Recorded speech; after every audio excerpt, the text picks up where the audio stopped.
Have you ever had issues with the way that God does things? Either with things that he allows to happen or with his timing? I want to let you know that you're not alone. It's something that I struggle with a lot. God, why did you let that happen? God, why now? Or why hasn't this happened yet? And I do believe that God wants us to be honest and to be able to come to him and be open, because he knows how we feel anyway. So if you're angry at God, go to God and tell him that. But my devotional for today is one of those devotionals. It's one of those scriptures that kind of checks you and gets you all the way together. The first part of my devotional was Isaiah 55, verses 6 through 9, discussing that God's ways are higher than my ways, his thoughts higher than my thoughts. And I have to understand that I can't understand things on God's level. And you know what? That's not always a reassuring thought. I don't always feel better just knowing that God knows best. I still might be hurt. I still might be disappointed. I still might be scared. I still might be anxious. So what do you do?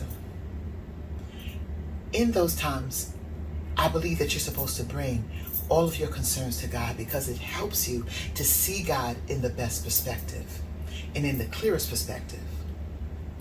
In Job went to God and basically questioned, why was God allowing these things to happen to him? And in 2+ chapters, starting at Job 38, God rips into Job.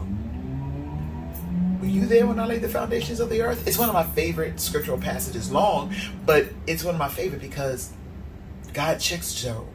But what it did, that Job's honest questioning of God allowed Job to be able to get a bird's eye view and a reminder not only of who God is, but how powerful God is.